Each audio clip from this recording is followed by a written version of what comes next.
Alright, welcome to Chapter 11. Chapter 11 is about irrational numbers and nonlinear functions. We're going to start today with Section 1 about square roots and irrational numbers.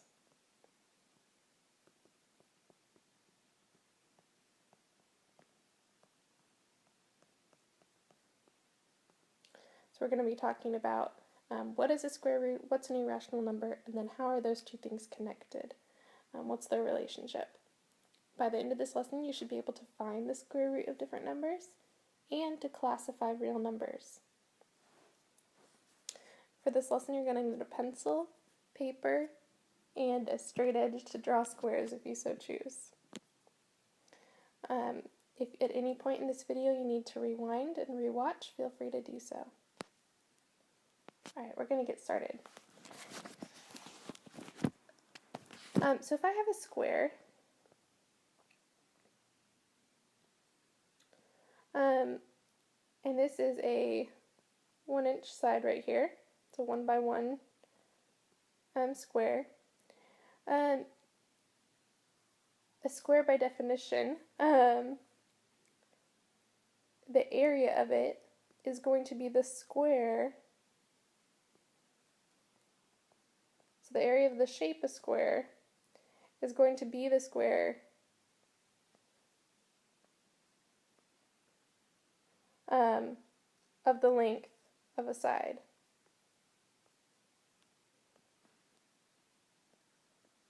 So for a square, the area equals side length squared. So in this case, the area would equal 1 squared, which equals 1. So for a 1 by 1 square, the area is just 1. We know the square of 1 is 1. And this, I guess this is important to note. The square of an integer is called a perfect square.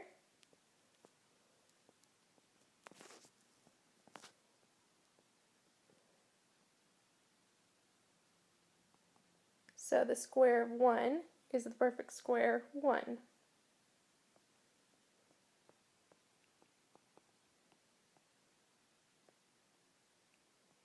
Another example, I could draw a bigger box.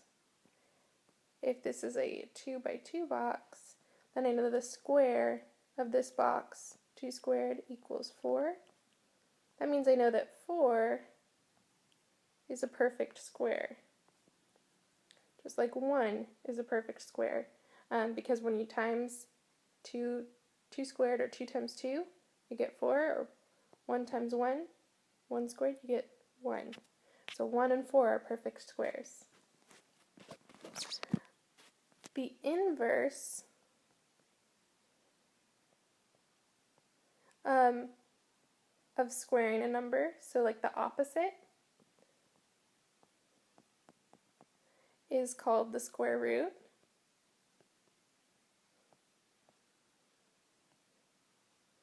So just like the opposite or the inverse of multiplying is dividing, the inverse of adding is subtracting, the inverse of squaring a number is to find the square root.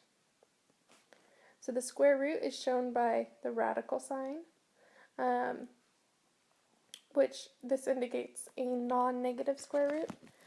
We're assuming that it's going to be greater, the number of a square root radical is greater than or equal to 0. In this case, we're not going to have any numbers. Your square root is never going to be less than 0. It's never going to be a negative number. Alright, we're going to practice doing some square roots. So example 1, the square root of 64.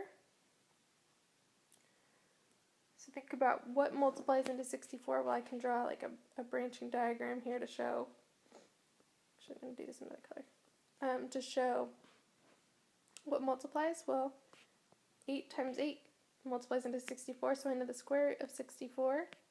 Out of those 2, I can pull out 1. So the square root of 64 equals 8.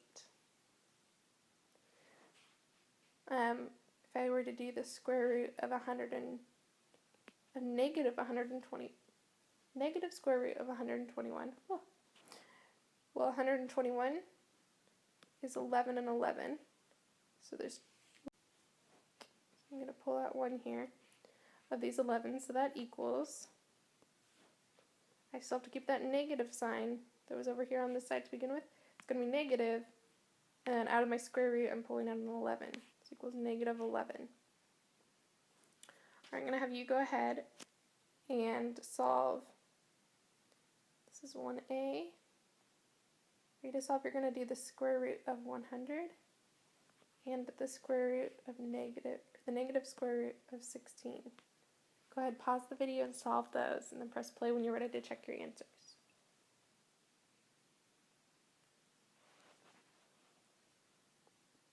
Alright, you should have gotten the square root of 100 equals 10, and the negative square root of 16, we're still going to have the negative sign that's outside of your square root, so that's still there. Square root of 16 is 4, so negative 4. It's important to note that our negative signs, you can only do this if the negative sign is outside of your square root. You can't have a negative inside the square root. Alright, so the first 13 perfect squares, so like numbers 0 to 13, it goes the square of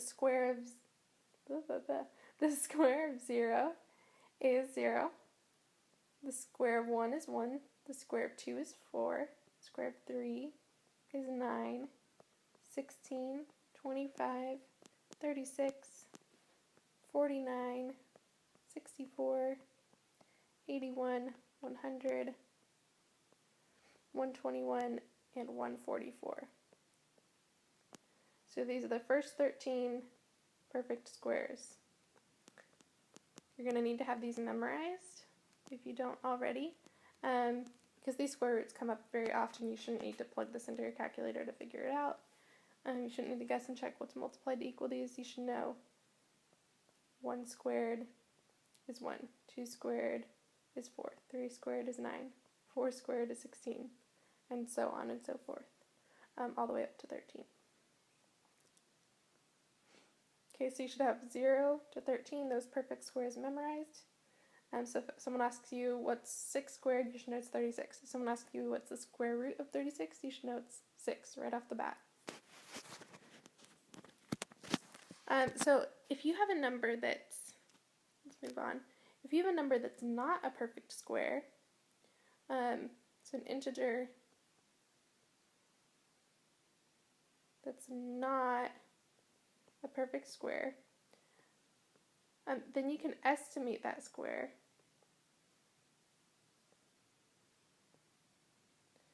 I'm going to estimate.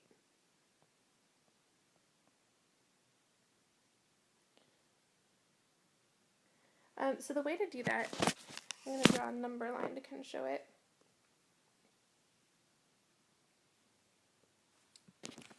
If I have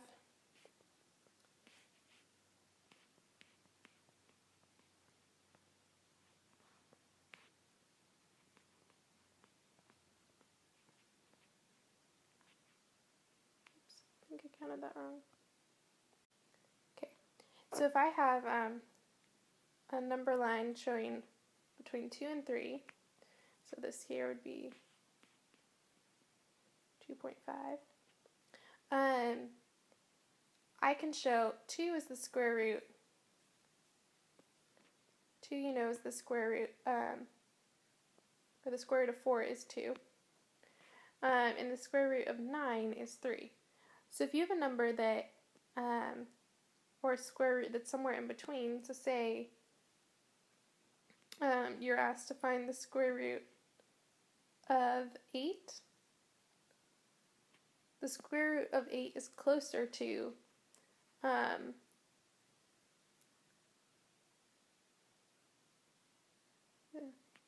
8 is closer to 9 than it is to 4. Therefore, the square root of 8 is closer to 3 than it is closer to 2. So you can estimate that the square root of 8 is is approximately, don't do an equal sign, but do the squiggly lines to show it's approximately 3. If you were to type that in your calculator, you would get a number that's closer to 3. You would round up to 3 as opposed to rounding down to 4.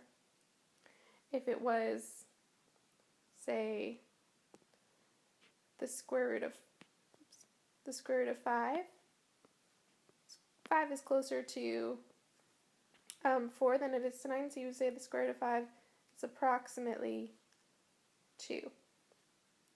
So when we're asked to estimate, if you're not given a perfect square and someone tells you to estimate, you can just round it to or estimate that it's approximately closest to the nearest perfect square that like on a number line that it would equal. Another example, go ahead and do together.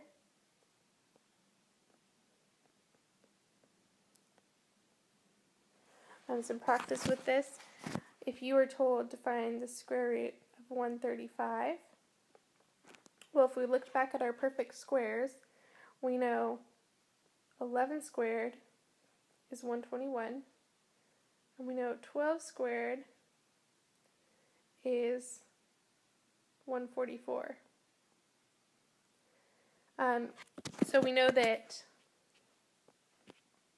135 is greater than the square root of 121, and we know it's less than the square root of 144. The question is which one's closer? Okay, which of these square roots is closer to 135?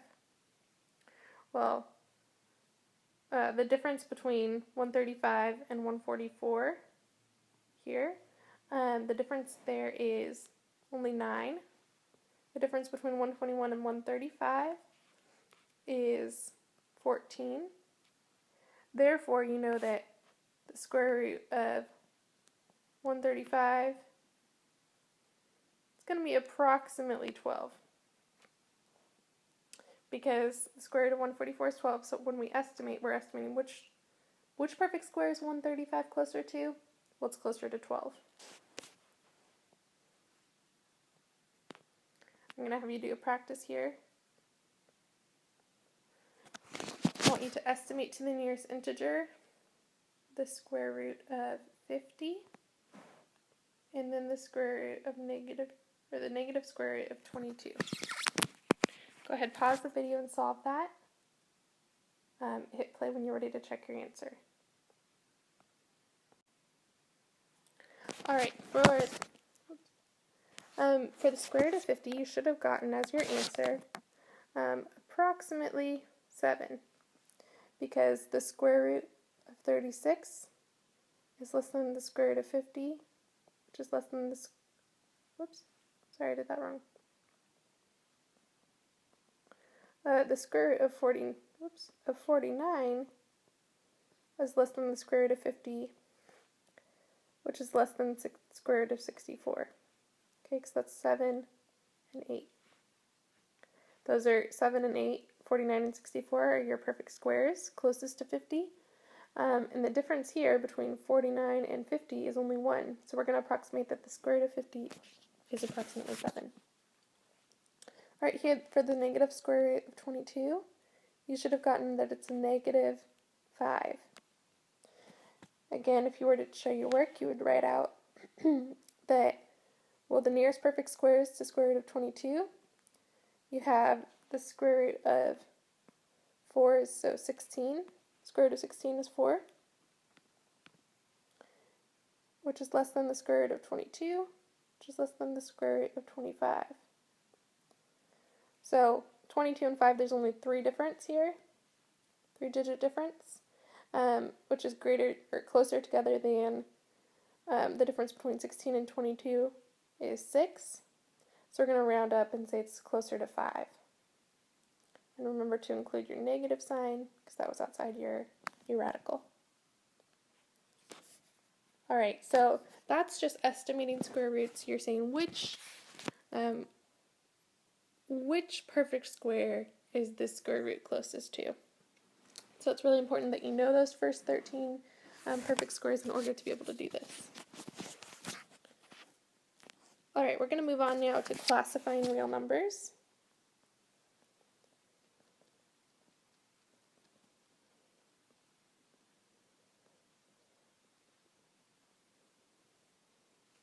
So to classify real numbers, normally you can express a rational number. So a rational number is going to be expressed as either a over b, where b cannot equal 0. Because if b was equal to 0, then you would be dividing by 0, which doesn't work. Not allowed, that's undefined. And so b cannot equal 0 for it to be rational. Undefined is not rational. So in decimal form, a rational number, either it terminates, so it stops,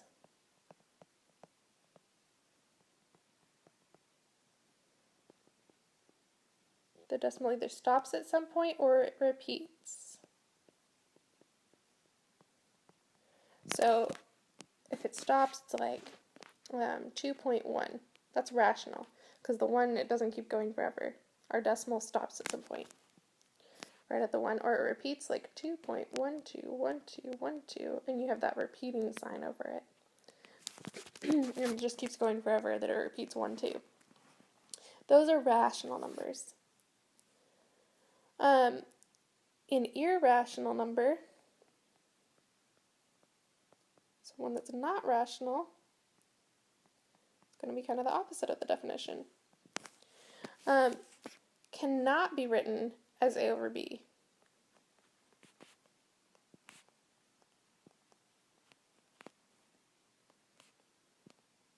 Okay, so you can't write it. If you could write it as a fraction as a over b, then it's rational automatically. So like, for example, we'll put one up here. So like 4/5, it's rational. You're able to write it as a over b, where b is not 0. If I can't write it as a over b, then it's irrational.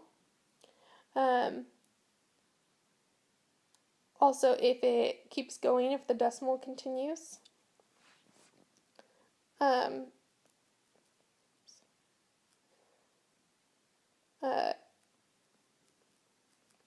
if the decimal continues and it's not repeating, so it's not repeating, it's not terminating,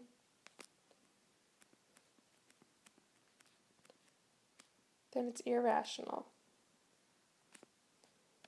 So we're going to practice classifying a couple of those. So rational, we're looking for terminating decimals or repeating decimals, or where it's written as a over b. Irrational would be anything that does not meet those requirements. Alright, so I'm going to list out some. So the square root of 18. This will be example 3. The square root of 18, well, oh wait, I forgot to add one more great classification. Rational numbers are perfect squares.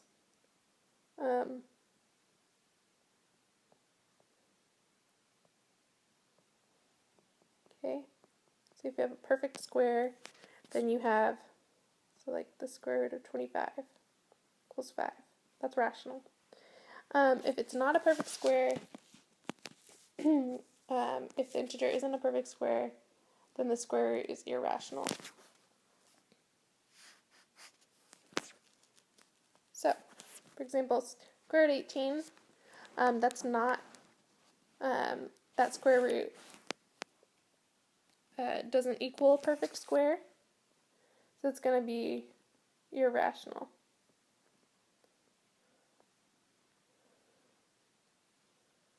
Because 18 does not equal a perfect square.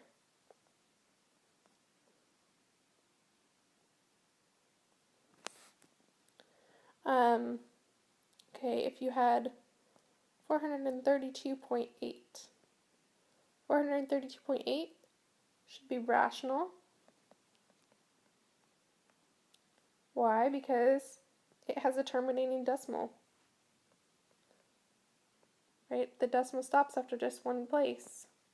Even if it stopped after 5 places, it would still, if it stops, then you're good. It's rational.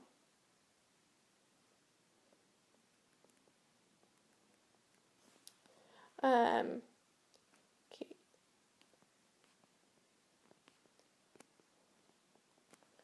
Okay, 0.121212 dot dot dot.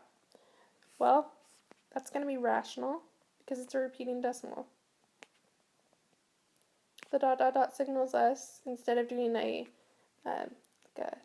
repeating line over the top of one of the last one too, you could do it. Sometimes your book or your homework is going to show you a dot dot dot. That means it's repeating the same thing. Just keeps going.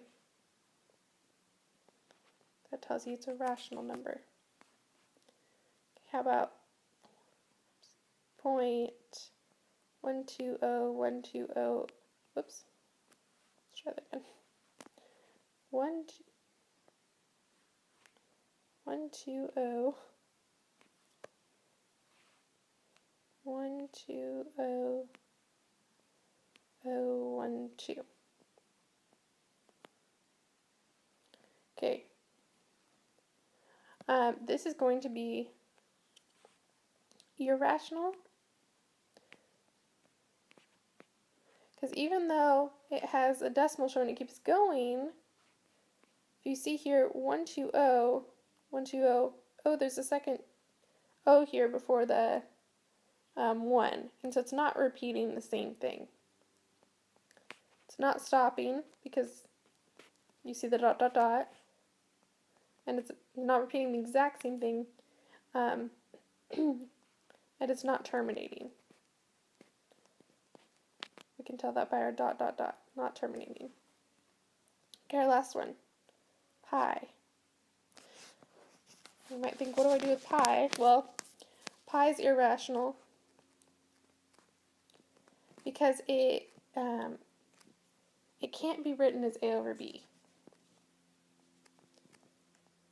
You never see anyone write pi as a fraction. That's why we have the symbol pi. And if you were to multiply pi out, put it in your calculator, it's going to has this really long string of decimals, 3.14159, and it just keeps going. It's never going to repeat the exact same thing, and it's never going to stop. So it's an irrational number. I'm going to have you do some practice now. 3A, I'm going to list out some numbers to classify as either rational or irrational. You need to put an explanation. So you write either rational, irrational, and then you need to explain. So remember, I put my explanations in parentheses over here. That's what you need to do on this. Explain. Okay. Square root of 2. Negative square root of 81. 0.53. Square root of 42. Go ahead, pause the video. Write if they're irrational or rational, and then explain them. Hit play when you're ready to check your answers. Alright, you should have gotten 2 is irrational, because 2 is not a perfect square.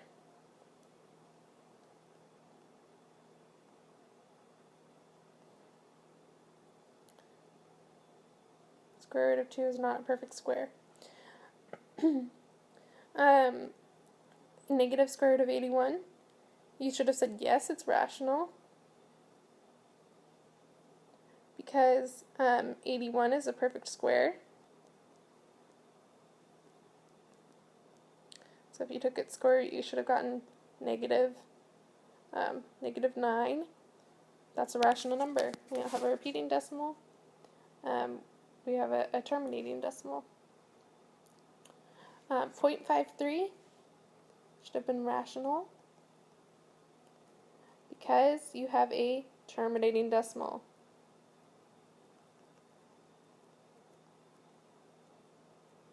Right? It doesn't keep going. There's no dot dot dot. There's no repeating symbol over the top. That's a terminating decimal. Square root of 42 is irrational. You should have seen that because 42 is not a perfect square.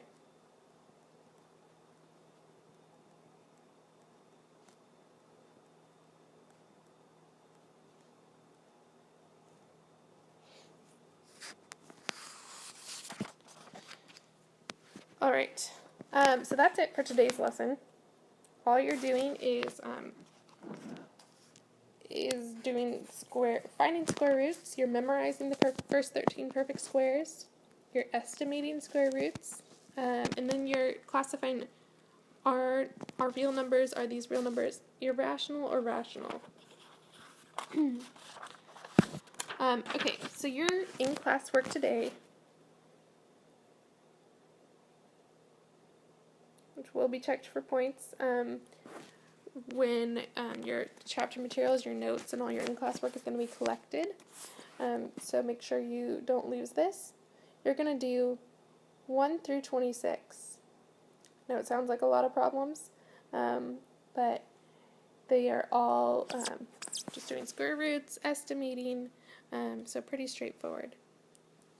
This is on page 568 in your textbook. Make sure you show your work and that you explain when it asks for you to classify rational and irrational numbers. Make sure you explain. Don't just write the answer. Alright, and then your homework is going to be the practice book page for 11-1 from your workbook. Alright, go ahead and get started.